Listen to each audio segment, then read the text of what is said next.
There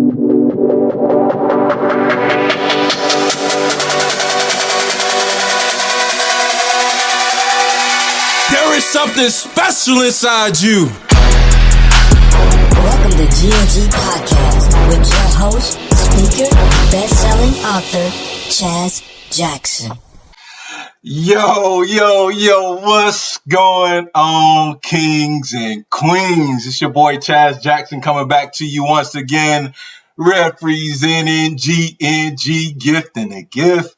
Hey, I personally just want to take the time to tell each and every one of you, thank you for giving me your eyes and your ears once again as we get ready to dive deep into some inspiration that I pray will plant like a seed in your mind and assist you in becoming a greater version of yourselves. I'm so pumped that you're giving me your ears right now. We have a powerhouse speaker that's about to bless us with episode 27. My man Thomas Williams is in the house. Go ahead, if you are a student, teacher, parent, coach, youth advocate, pastor, whatever you're coming in listening to me, go ahead and share this out right now. Get as many eyes as you possibly can in front of this, because I'm telling you, you will not be disappointed. Also, go ahead and get your pen and paper, get that ready as well as we dive into the theme, permission to dream. And that's the theme. And you know that our whole motto with Gift and the Gift podcast is we are all gifted differently to make a difference. And before I introduce this giant, I want to go over the mission of this platform, and it's to provide tips and techniques for young males as they strive towards growing in personal development. And if you are a new listener, I want you to take the daily challenge with me of becoming a passionate visionary who is determined to leave a legacy for themselves by adopting unwavering life values and serving others in an area of gifting led by God. So that is my personal mission statement as GNG podcast live stream mission statement that we're going to go to our grave pursuing. I challenge you to take that daily challenge with me.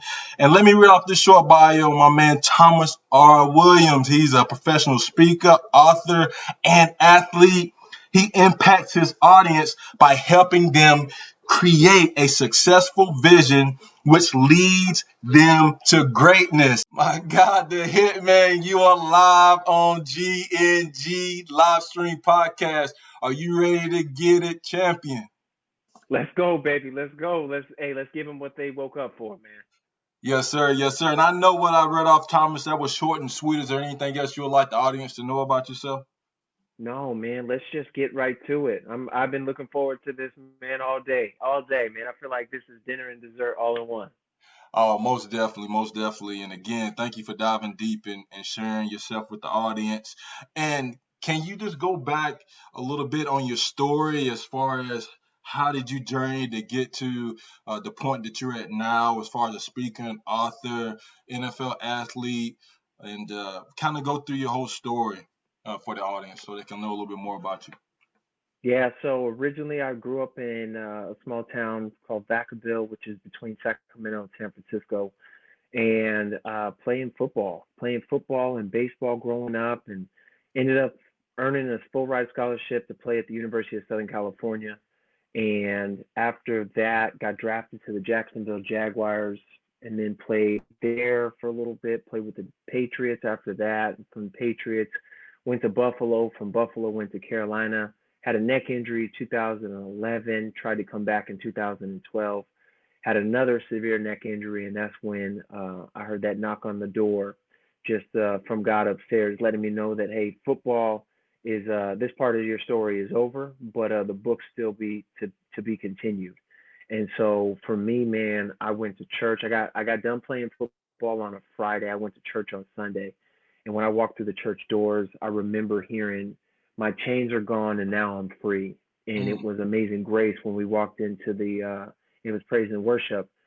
And Chaz, when I tell you, man, I couldn't tell you what the message of the day was, but I could tell you that God spoke to me so clearly that I was sitting there, and Pastor Dudley, who was preaching the message, yeah, I just saw his lips moving, but I don't remember anything that he was saying, or I couldn't even hear him.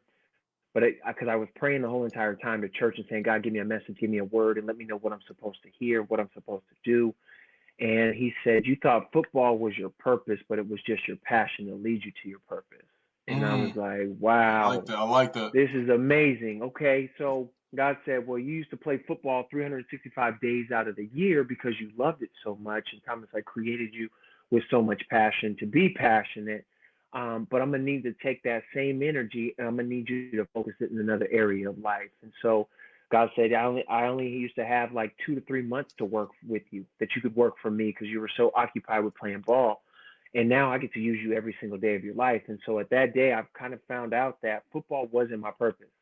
Football was my passion to lead me to my purpose. And actually, what it was it was the thing that gave me my platform Mm, so that now I can serve and live my purpose. And so, as being a former professional athlete, all the kids, all the parents, all the organizations, all the people that I work with, they want to know a couple of things. What did it take for you to get there? Who was some of the best coaches and leaders that you played underneath?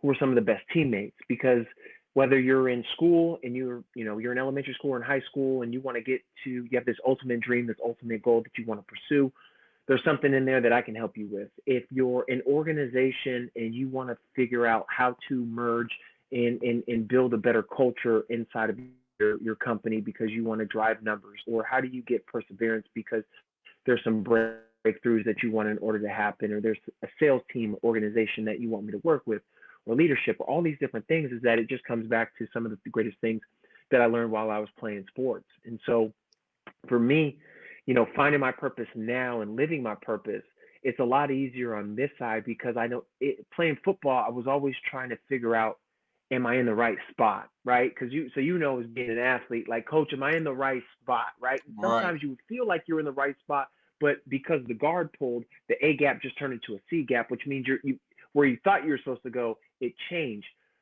So in football, I wasn't always sure I was in the right spot, but now in life, the purpose that I'm walking with and the direction that I'm going, I'm always in the right spot because God's given me a clear understanding of, this is your assignment, this is your commandment, this is what you are to do. You run this play, and I guarantee you'll be victorious. Not that it'll be easier, but it'll be victorious, man. So, yeah, I'm fired up, man. More than ever. Just became a father in May.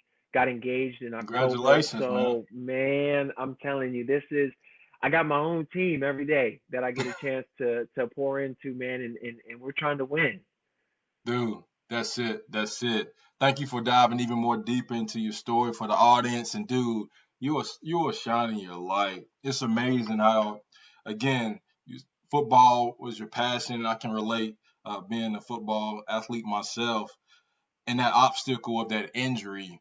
But you didn't, there's plenty of stories of athletes that allow their injury to dictate the rest of their life. Like they just kind of lay all their cards down. Football is all I can do. That's all I knew.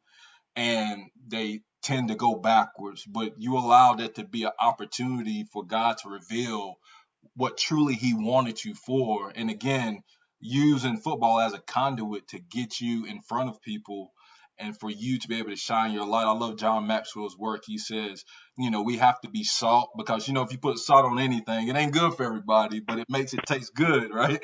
And you got to be light in this darkness. And there's a lot of darkness going around, Thomas. And dude, I'm just so fired up to hear you say that, how you took charge and you didn't play the victim role, but you was victorious based off of some of the obstacles that you went through. And again, I'm not playing that lightly at all. I know that was some trials and tribulations during that moment, man. But gosh, dude, I can't wait. I know you done did some amazing stuff, man, but I know this next decade is going to be even crazy, man. So many accomplishments that you're going to be making. And then you already starting with uh, your fiance and the baby's on the way. And that's good stuff, man. So thank you for sharing that. Yeah, absolutely, man. It's like you said, there's something I think that I was talking about it having a conversation earlier today, and a buddy of mine and we were discussing the transition from playing sports into life after. And I will be honest with you, just like you said, it wasn't easy. It wasn't. I just summed that up in about 2.5 minutes, but this is 8+ years in the making, as far as day in and day out of the personal work, the guidance. I've had great mentors, you know, seeking of knowledge. But I think the thing that I'm so lucky and blessed to be able to do is that I found my new game day. I Mm, found different things, right? Because we're adrenaline junkies, to be honest with you, as athletes, right? We love the crowd, we love the big play, we love, whatever sport you played, you love practicing those 2, 3, 4 days, 5 days leading up to the game. Now all of a sudden it's game day, and you feel it, right? You put in 25, 30 hours of work for these, next 4 quarters or these two halves or whatever sport you play, and then when you're done playing, you don't have as many highlights. Like mm, there's not that next big competition that's going to come at the end of the week or right. at the end of the month, right? Like it's kind of few and far between. And so one of the best things that the advice that I give to all the athletes who are going to transition into, the next level of sports or transitioning out of sports is that understanding for the athletes who are still playing, understanding that these games that you're playing, enjoy them, take advantage of it, but understand the transferable skills that you're also experiencing. It's the transferable skills of, man, for me now it's speaking. So I got to do my preparation. I know if I'm speaking on Friday, I'm starting to prepare on Monday. And Right. that feels the same way as game day, right? And so Tuesday comes, then Wednesday, then Thursday. It's like you got that little walkthrough, you got your little cheat sheet, piece of paper, you got your little 6 things on there, and you're like, boom, boom, boom, boom. You got your stories, you got your points, you got your closing, you got all of this, and you just like come out on Friday. It's like, woo, here we go I'm again, telling you, right? man, you're And ready. it's and you finding it, and you're finding it that it is, and so, man, I've been so blessed and lucky to find it, and now, even the preparation of you know the engagement. I mean, that felt like a game. I was, I'm practicing my lines in the mirror, and I got the ring, and I gotta hide it from my fiance because I'm just looking at it every couple of days, like, oh my I do it. I was working with her sisters who they were, they put the storyline together, and it was such a mess, but it was beautiful, right? Like we all have a story like that. And the same thing now with my daughter. I mean, we're in there making her food, because we puree everything. So like we're making the food, and it's like, okay, we gotta put this food with this, and she's gonna taste it like this, and we're gonna give her some pears with some apples, and this like it's just fun, man. So being able to find the game and everything, because you know what, it's. I remember watching the movie The Legend of Bagger Vance with Will Smith and Matt Damon, and he says he's talking to Matt Damon. He said, you're playing a game that can only be played and not won. And he's like, what do you mean? Golf can be won? He goes, I'm not talking about golf. I'm talking about life. And this is this thing, man. You can't win it. You can Mm, just play it. exactly, exactly. And I learned that later in life, as many do. And it's kind of like I heard it put this way. And when we were thinking about that, we think of success, right? And success is not a destination, but it's a journey. I went through life so much of thinking, if only I can get here, if only we can get to the championship, if only I can get this degree, if only I can write this book, if only I can get in front of this crowd. But once you achieve it, then you're just kind of looking around, right? So it's like, Yeah. dude, you got to understand life is a journey, and getting our young people to understand that, because we stay in this instant gratification world, and I'm picking on myself, like we constantly want that 5 minute, hot pocket, or or that that 30-second hot pocket, excuse me, and not really wanting to put together that full course meal, if that makes sense, and Right. and spending that time with that preparation. So dude, that's gold. Like that preparation is very important, and understanding, hey, you got to prepare for the big game. I think it's And I, like Steph Curry was like, everybody thinks about how good of a 3-point shooter he is, but they don't see that the guy shoots 500 3-point shots before practice even starts. 500 made shots. And I'm just like, that's crazy, but that's that right. preparation. That's that stuff before that game day, like you're talking about. So I definitely know you know a lot about that. And again, you're shining your light on people. And outside of talking about this, what is the one thing outside of COVID? We know that's a huge pandemic, and our young people going through that storm, and seeking, as far as athletes, hey, am I still going to get to go play football? Am I still going to be able to pursue my dreams as far as an athlete, or any other obligations? I mean, we can draw the line and plug in the blank, but is there any other uh, ideal that comes to mind for you that our youth is struggling with right now, and can you provide like a tip or technique on overcoming that? Does that make sense? Yeah, man. I think one of the biggest things right now. I was talking with NIU the other day, and I was talking with their softball team, and hardest things, or one of the things that we're thinking about right now is that I ask the question of, when you're in prison and you do something even wrong in prison and they want to punish you to the ultimate degree, where do they send you? Mm. Solitary confinement. They literally take you away from general population and then they put you by yourself in a cell. So you have to deal with not another person who you don't like, not another person who you can't stand, not another person who you wish so many bad things on. They put you in a cell by yourself.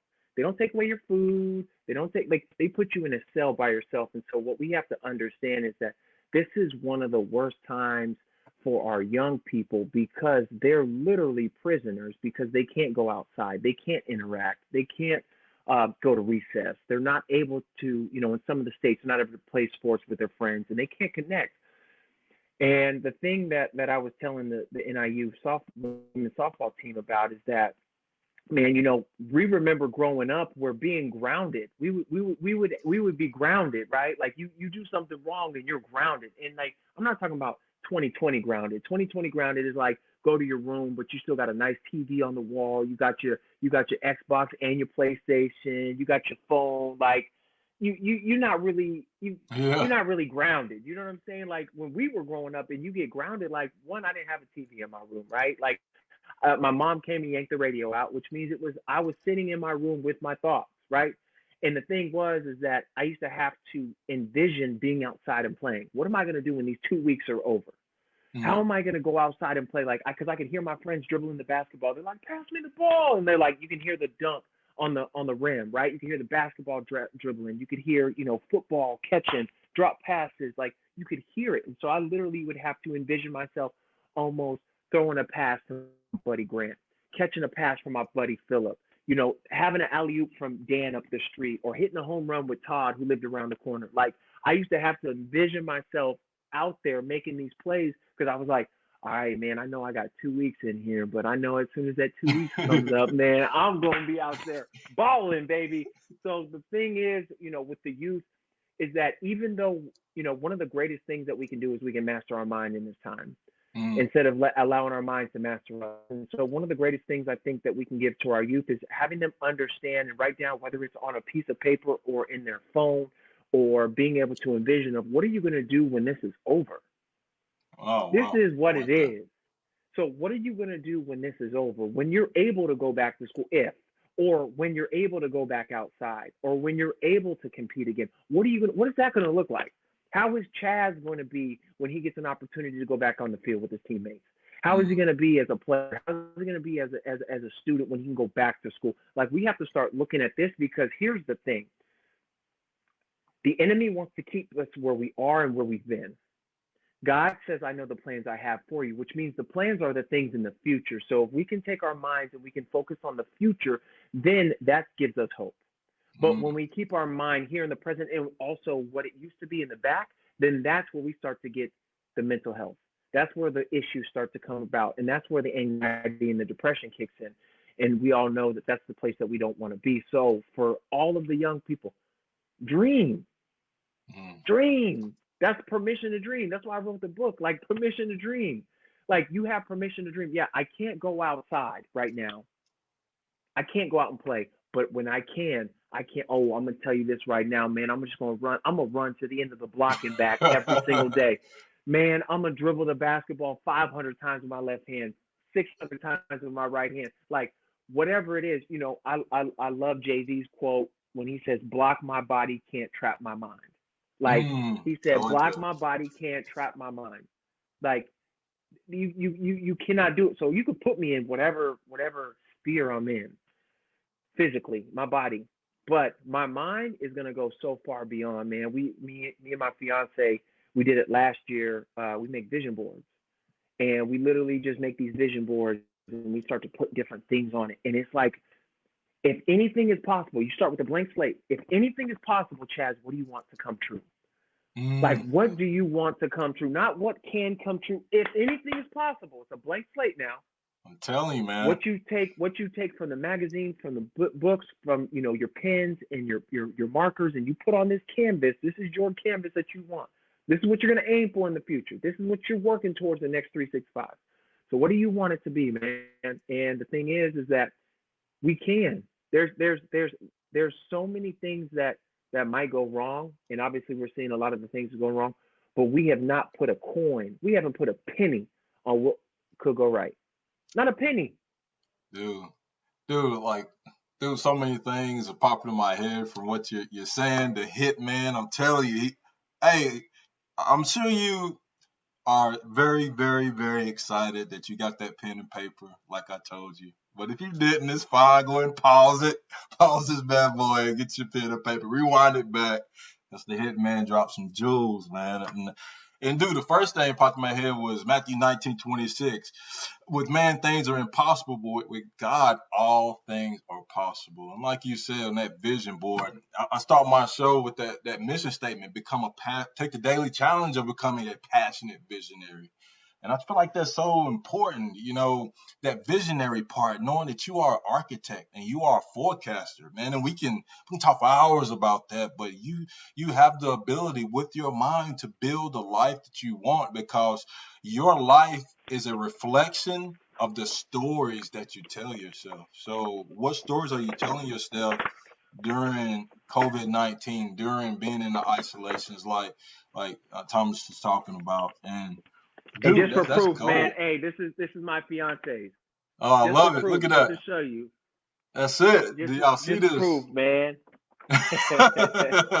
I'm telling you, those Yeah. vision boards, man. That's beautiful stuff right there, man. That is gold. Take that down, young people, parents, teachers, youth advocates who's looking at this right now. Your vision is so powerful. Scripture tells us that without vision, the people perish, right? So, Mm. what are you envisioning? Are you truly seeking to be that architect building your life through vision boards? And are you forecasting, meaning are you speaking into existence? Like your mind's the womb and your mouth's the birth canal, right? Like, are you speaking your life into your dreams, your goals, into your inspiration, and into other people? Because as we truly learn how to value ourselves, we're going to value other people. So we're fueling each other. We have to be the fuel in our communities, in our families, in our schools, the best way that we can. So that's gold, man. Thank you for sharing that, for sure. And you kind of you went into the theme a little bit, permission to dream. Is there anything else that stands out that means to you, or what that means to you as far as permission to dream? No, man, it just, every time. So when I was growing up, and I would visit my dad who lives in North Carolina for like Christmas or like winter break or sometimes spring break, and my dad would sit there and we'd be in the living room and he would say, "You got books in you. Like you got books in you." And Chaz, I got it all the way up until ninth grade. My highest grade point average was a 2.3. So Mm, like I'm like, what you mean I got books in me, man? Every time I go to a classroom, teachers are telling me how dumb I am. Like students are laughing at me when we're doing reading out loud, like popcorn reading, or anytime we have to like I'm just losing my place on the book when we're reading as a class. Like I'm just school doesn't seem like it's supposed to be for me. And so when I see permission to dream or when it's talked about, man, for me, I'm just thinking to myself of I used to get kicked out of class for talking too much, and now I get brought back and paid in class to talk. Like in my mind, it just like it like the Bible scripture says, "Do not despise the day of small beginnings." Like you might not be exactly where you think you're going to end up, but you're not supposed to give up. And so to write the book "Permission to Dream" is exactly that. Like given a I I was given permission to dream from mentors, coaches, teachers, the ones who said I could, not the ones who said I couldn't or I can't, the ones who said I could. And so, man, for me, I'm supposed to do the same thing. And by writing a book for middle school and high school kids to understand this is how you can identify your dreams. These are the things that you're going to experience on the journey. So setbacks, trials, and tribulations are not supposed to deter you. It's actually supposed to strengthen you. You know this as well as anybody. As a speaker, you talk about the things that you overcame. mm, If you don't overcome anything, then you're not going to have any substance. Like you talked about before, you're not going to have any salt. Your food is going to be bland. It's going to be boring. Nobody's going to want to eat it. It's going to be just, like you just put it in the oven, you took it out, you didn't season it right, like with nothing.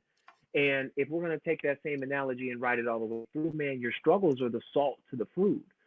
The Mm. season. That's what stuff that's make it good. That's what makes your story so powerful. When they say, "Wow, you did what?" Because nobody sits there and says, "I woke up and all of a sudden I became a Grammy Award winning artist." Like, wait, that don't happen. It's like, man, I was listening to Black Panther, God rest his soul. Chaz. Chadwick. Yeah, Chadwick, man. So I'm listening to him. He was talking about how his journey went up and down, up and down, up and down. We can all relate to that. The Mm. difference is that most people, after the second or third time that he was in a valley, would have quit and gave up. Right. But he kept going back up, saying, "Look, I gotta rise to the top of this mountain." And what happens is that people don't expect that. Like you were talking about before with the journey, people don't have a fun time with the journey. You gotta have Mm. fun, man. And you and I know playing football, some of the greatest plays we ever made was through a defender, through an offensive player. We gotta run through them, and it's like, I ran through somebody, and now I made a play, right? Like, Right. so that's that, man. Yeah, I love that. And even about Chadwick, like they did an article on him how the guy was actually sick when he was making movies. So like it's crazy, man, how he persevered and still was chasing his dream, even when his vessel was not living up to par. Where other actors would have potentially just put their career on the back end, but his vision, his passion, that passionate visionary again, his passion was so strong and he was so committed on what he Mm, was wanting to produce. Even as he was, I believe they were saying like he was actually sick during Black Panther, for instance. Like right. guy kept pressing forward, and you wouldn't even know. And then apparently Mm-mm. there was only a handful of people actually knew, and how much money would those people would have got if they would have leaked that, right? But Right. they were so grounded with them, and they respected him, and he had respect for them, and they was a clan, and they were sharpening each other, right? And I feel like that's just a great analogy. My coach, Kent Briggs, I always quote this what he says. He says, "Pain is temporary, giving up is forever." That got me through my Yeah. freshman year, man, because that camp, man, that was like the worst experience I ever had as an athlete. My freshman year in college, I mean, my body was so sore. Like the only thing wasn't sore on my body was my earlobes, Thomas. I promise you. And there was so many times Whoa. I just wanted to go home. Those 4:30, 5 o'clock wake ups. But coach, he had his horn. He wore this big straw hat, man. Long story short, and he would say that like 50 times a practice. Pain is temporary, giving up is forever. Pain is temporary, giving up is forever. And I mean, it's stuck, man. And I like to think that's what Chadwick was saying. He's like, I'm in pain, but giving up is forever. When I'm leaving, these movies are gonna be here forever. These books are gonna be here Mm, forever. And going back to those people that knew that didn't say anything, we have to surround ourselves around people who's gonna fuel our light, right? Who's gonna help yeah, us be man. more salt? Who's gonna help turn our story into salt? And again, man, this is a tough world. It knocks you down, right? I don't care who you are, you're gonna get knocked down. But who's there to help you get up? Who is that individual you got in your life, young man, that you can call at 12 or 1 o'clock in the morning and pour your heart out? And you don't gotta have a million of those people. I'm talking a Hmm. handful like Chadwick had. Who is those people you Yeah. can talk to? So I feel like that's really important, man.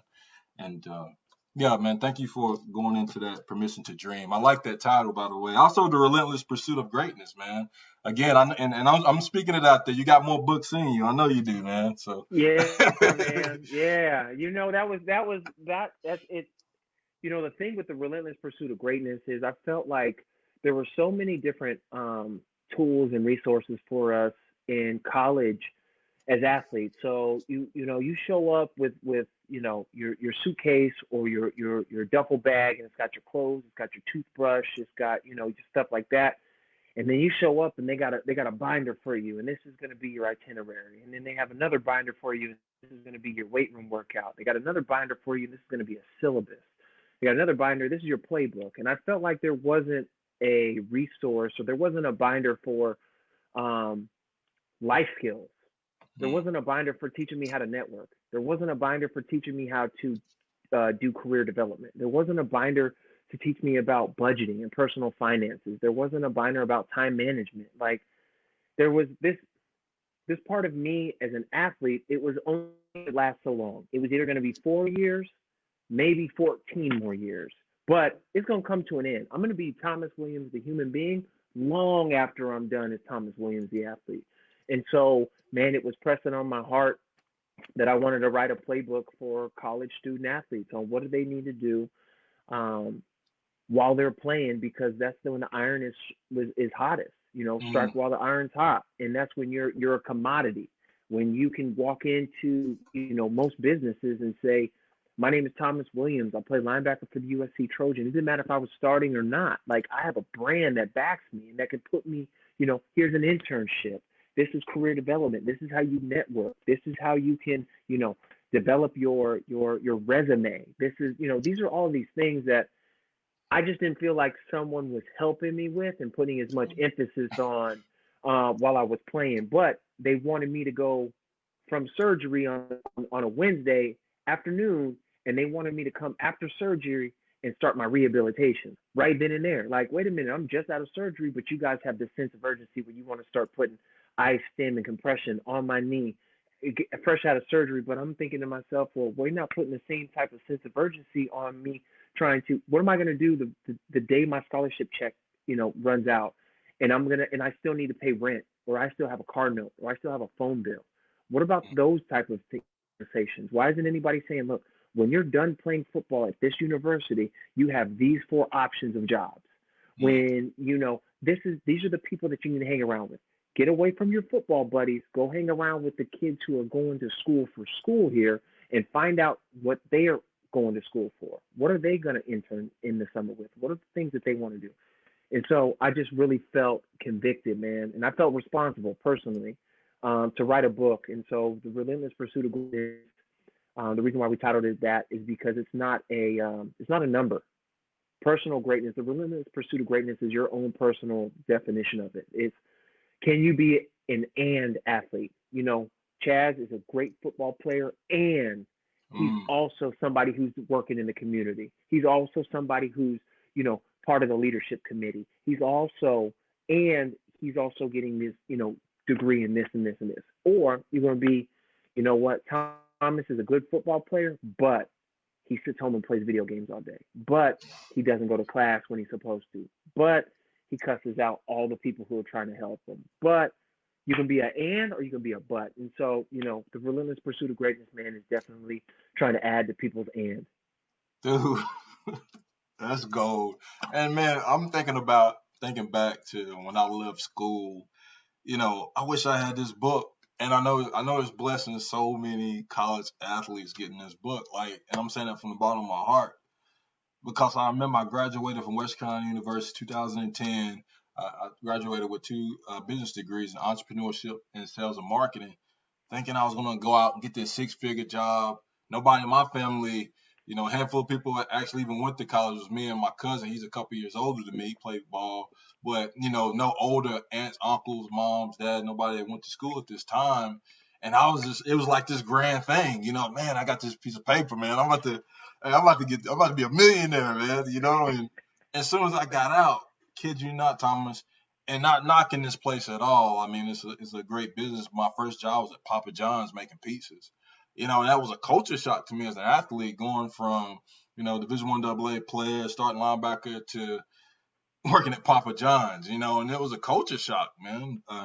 And having something like The Relentless Pursuit of Greatness, I'm sure it's really, if a young male or female grasp that, I feel like it would really help, because that was some stuff, like you said, it wasn't taught.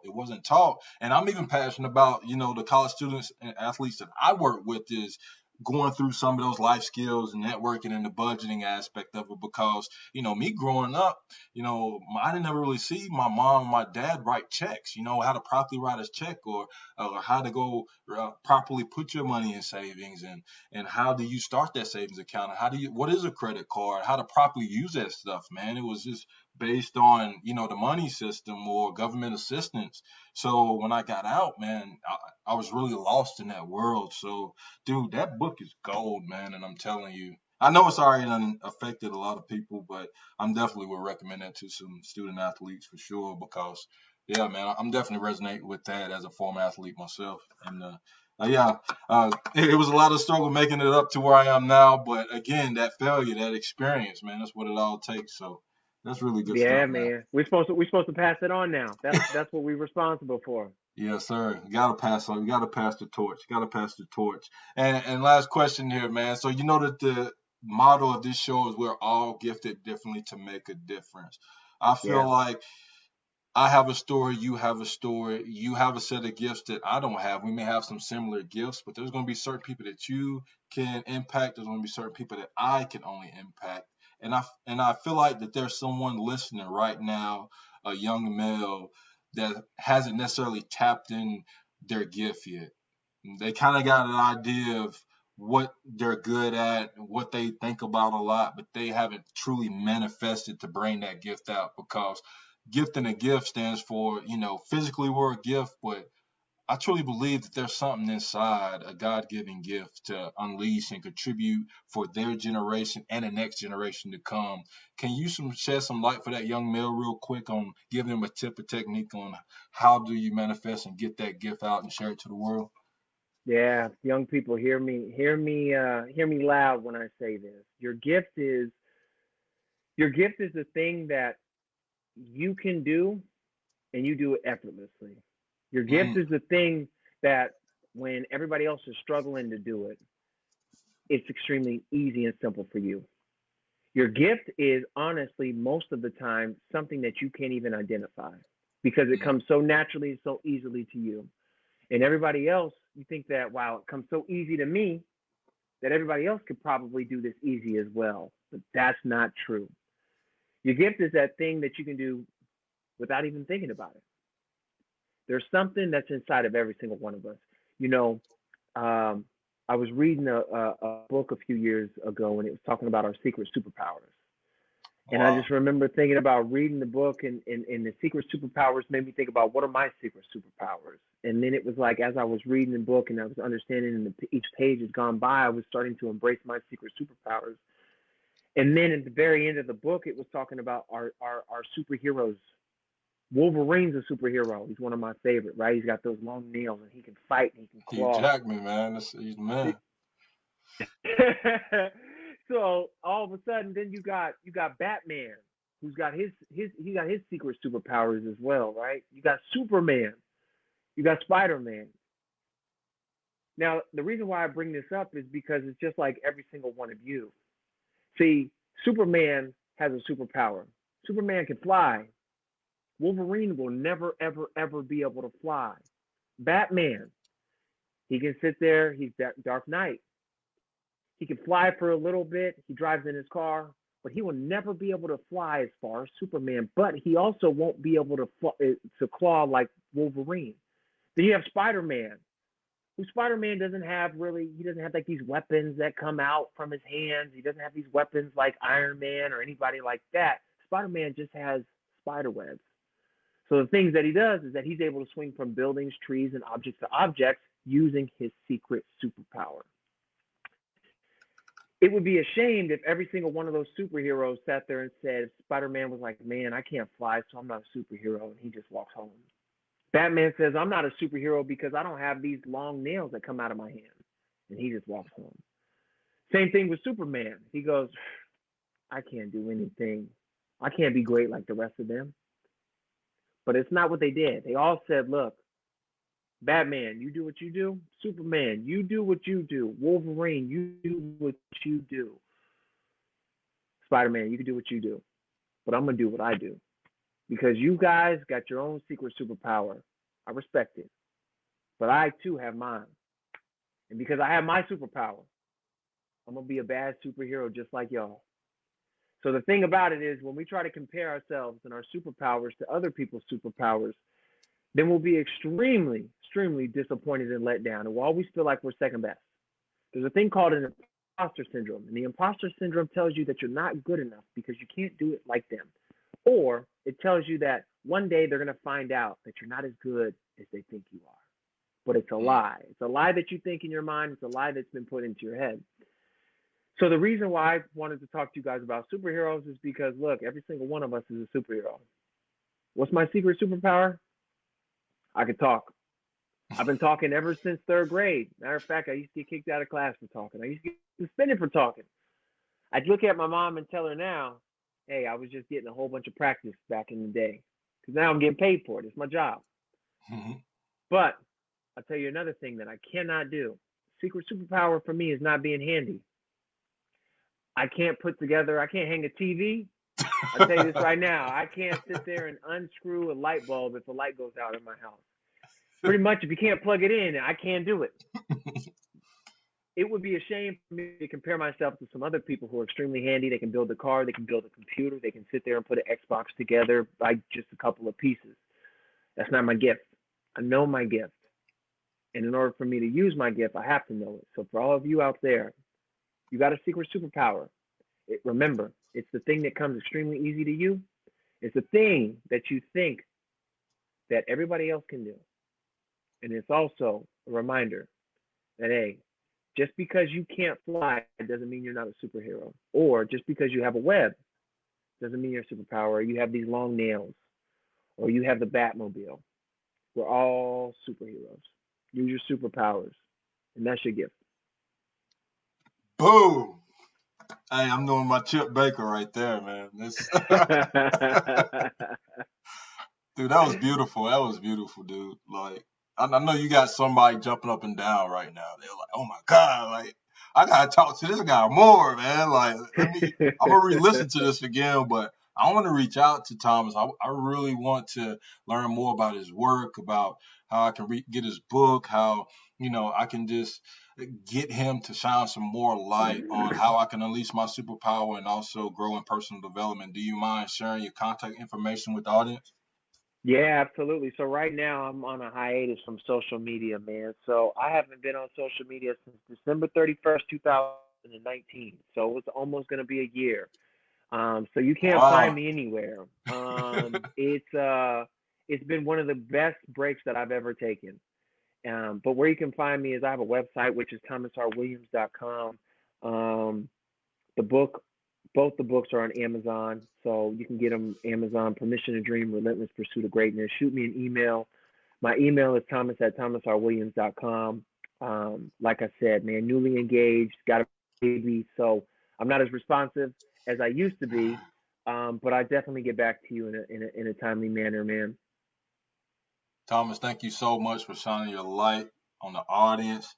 They definitely are full for sure. I'm sure they like to digest this. Just take one technique, one tip, one technique, and take the daily challenge of applying it to your life. So don't overwhelm yourself.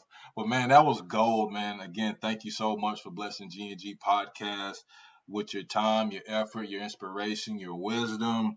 And, brother, I'm so excited to see what the future lies with you, man. And I definitely vibe with everything that you're doing. And I look forward to growing more with you in the future. Chaz, thank you so much, man, and continue to bless the people, man, with that amazing spirit, that amazing smile, man. I used to pride myself on having a nice smile, but dude, man, you do, man. You taking the cake right now, man. You the smile king, so I gotta go ahead and get in the mirror a little bit more, man. Hey, I appreciate you, brother. I'm gonna lead us out real quick, okay? I told each and every one of you, hey, I had a powerhouse speaker on site for you, Thomas R. Williams. He brought the heat. Definitely let us know what was your favorite tip or technique in the comments that you took today. And I want you to stay up with GNG. More episodes coming soon. I want you to do a couple things for me. Keep that crown on your heart, family. And remember this. We are God's echo. I love each and every one of you. Thank you for listening to GNG Podcast. Remember, you are gifted differently to make a difference. Please visit ChazJacksonSpeaks.org and let's continue to grow together. God bless.